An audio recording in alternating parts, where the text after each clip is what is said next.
मेरे दिव्य गुरुदेव श्री परमहंस योगानंद जी के द्वारा ये टॉपिक, गिरजाघरों में कुछ भी नहीं है।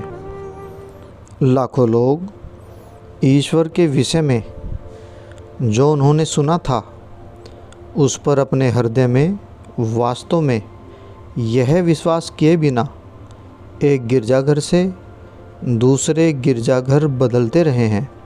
वे कहते हैं, मैं प्रार्थना करता हूँ भगवान से, परंतु अधिकांश समय वे उत्तर नहीं देते। यद्यपि ईश्वर सदैव हमारे विषय में जागरूक हैं, वे हमारे विषय में सब कुछ जानते हैं, तथापि हम उनके विषय में पूर्णतः अज्ञानी बने रहते हैं। यह उन विभिन्न प्रकार की शंकाओं का कारण है जो कि हमारे मनों में आती रहती है। यदि ईश्वर है तो हमें उन्हें जानने में सक्षम होना ही चाहिए। क्यों हम उनके विषय में मात्र पढ़ते या सुनते रहें या व्यक्तिगत अनुभव से फिर भी कुछ नहीं जाने? तथापि ईश्वर को अनुभव करने का एक निश्चित मार्ग है। और यह क्या मार्ग है? यह है धार्मिक सत्यों के साथ वैज्ञानिक प्रयोग करना, और जिस पर आपको विश्वास है उसका अभ्यास करना। धर्म का अभ्यास करना संभव है, इसे एक विज्ञान की भांति प्रयोग करना, जिसे आप स्वयं पर प्रयोग करके सिद्ध कर सकते हैं। सत्य की खोज विश्व में सबसे अद्भुत खोज है। मात्र रविवार के सत्संग में भाग लेने अथवा अपना पूजा पाठ करने की अपेक्षा धर्म का एक व्यवहारिक पक्ष होना चाहिए। आध्यात्मिक आदर्शों के अनुसार अपने जीवन को बिताना सीखें। व्यवहारिक उपयोग के बिना धर्म का कोई महत्व नहीं है। एक व्यक्ति जिसकी यहाँ पास में ही एक पशुशाला थी, डेयरी थी, अत्यधिक भौतिकवादी था। मैंने उससे कभी कभी एंसिनिटस आश्रम में आने को कहा। उसने ऐसा किया। पहले कुछ बार यहाँ आने के पश्चात अपनी आँखों में आंसू भर उसने कहा, मैं कदापि नहीं जानता था कि कोई ऐसा स्थान भी है जिसका वातावरण ही ईश्वर की विद्यमानता को इतना अधिक व्यक्त कर सकेगा। आप देखिए, धर्म को व्यवहारिक होना चाहिए। इसे आप में, अपनी चेतना में और आपके व्यवहार में कुछ परिवर्तन अवश्य लाना चाहिए। वे सभी जो यहाँ नियमित रूप से आते रहे हैं, उन्होंने अपनी जीवन शैली में श्रेष्ठतर परिवर्तन किया है। वे इस वातावरण द्वारा आध्यात्मिक रूप से प्रभावित हुए हैं। इसलिए धर्म को प्रमाणित करने और इसे व्यवहारिक बनाने हेतु इस पर प्रयोग करना चाहिए। अनेक गिरजाघर महान सामाजिक भलाई के कार्य करते हैं, परंतु वे आपको यह नहीं बताते कि आप स्वयं के लिए ईश्वर को वास्तविकता में कैसे प्रमाणित करें और आप उनके साथ, ईश्वर के साथ अंतर संपर्क कैसे स्थापित कर सकते हैं। धर्म के साथ प्रथम प्रयोग मौन से प्रारंभ होता है। अधिकांश लोग मौन रहने अथवा ध्यान में चुपचाप बैठने हेतु कभी भी समय नहीं निकालते। मैं अनेक घंटों तक आंतरिक मौन में रहता हूँ। जब मैं लोगों के साथ होता हूँ, मैं उनके साथ में बहुत आनंद का अनुभव करता हूँ। मैं उनके साथ पूर्ण रूप से तथा संपूर्ण हृदय से होता हूँ।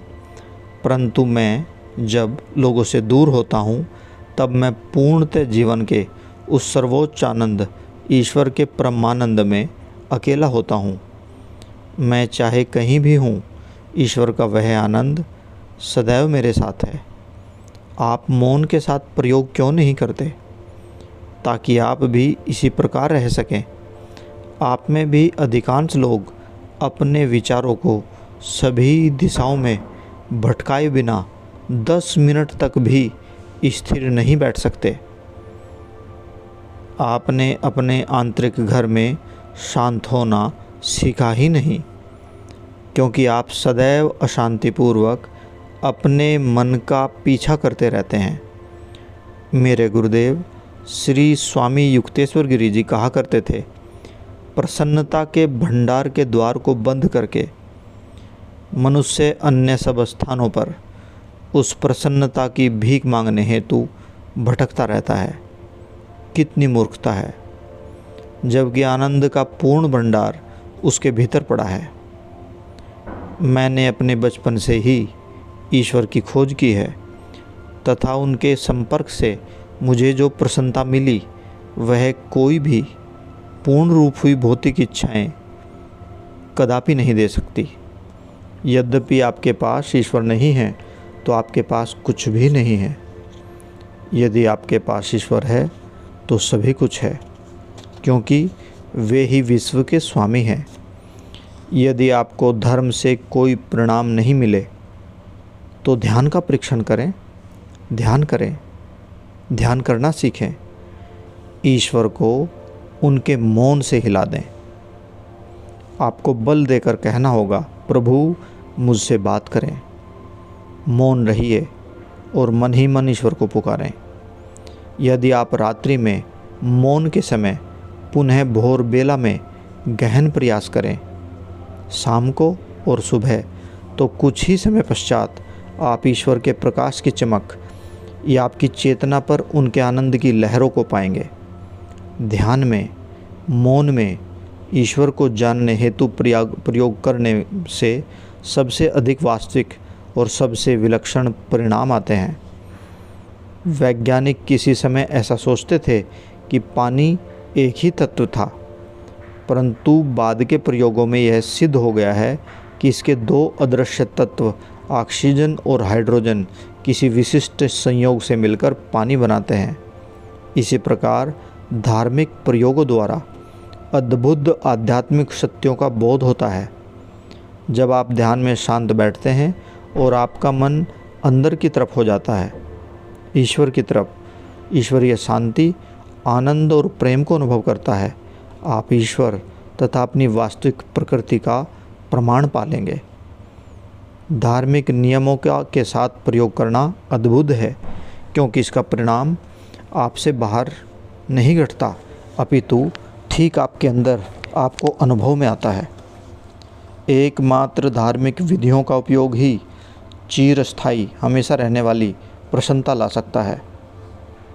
सबसे महत्वपूर्ण आध्यात्मिक सिद्धांतों में से एक जिसका उपयोग करना चाहिए वह है सच्चाई से प्रयास करना, ध्यान के लिए प्रयास करना। अधिकांश लोग सत्य का अर्थ स्पष्ट रूप से नहीं जानते। सत्य वास्तविकता का ठीक सादृश्य है, इसलिए इसका अंतिम परिणाम सदैव अच्छा ही होता है। वे लोग जो हर समय थोड़ा थोड़ा झूठ बोलने की आदत विकसित कर लेते हैं, उनके लिए किसी भी कथन में पूर्ण रूप से सच बोलना कितना कठिन होगा। ऐसे पक्के झूठे लोग कभी भी सत्य को बोलने के महत्व के विषय में नहीं सोचते। वे ऐसा अनुभव ही नहीं करते कि वे झूठ बोल रहे हैं। उनकी अपनी ही कल्पना उनके लिए सत्य बन जाती है तथा वे किसी भी परिस्थिति में अब वास्तविक सत्य को नहीं देख पाते। बहुत लोग जो सत्य बोलने के महत्व को नहीं समझते, अपने कपटों को यह कहकर उचित ठहराते हैं, ठीक है, यदि मैं सदैव सत्य बोलूँगा तो निश्चित रूप से मैं मूर्ख बनूँगा, क्योंकि इससे संसार इस प्रकार के कार्य को नहीं सहता। कभी कभी थोड़ा सा झूठ मुझे सुंदर ढंग से परिस्थितियों से निपटारा करने में सक्षम बनाता है, पर यह कितना बुरा है। सदैव सत्यवादी होने के लिए हमें सत्य तथा तथ्य के बीच के अंतर को सदैव समझना होगा। यदि आप एक दिव्यांग व्यक्ति को देखें और यह तर्क करके कि उसकी पंगुता एक प्रकट तथ्य है, आप उसका अभिवादन इस प्रकार करते हैं, आप कैसे हैं श्रीमान पंगु व्यक्ति, आप उसे दुख पहुंचाएंगे। आपके द्वारा उसकी कमी को सत्य रूप से इंगित करना मात्र उसे कष्ट पहुंचाएगा। इनसे कुछ भी अच्छा नहीं किया। इसलिए किसी भी व्यक्ति को अनावश्यक पीड़ाकारक तथ्यों को नहीं बोलना चाहिए, चाहे वे सत्य ही क्यों न हों।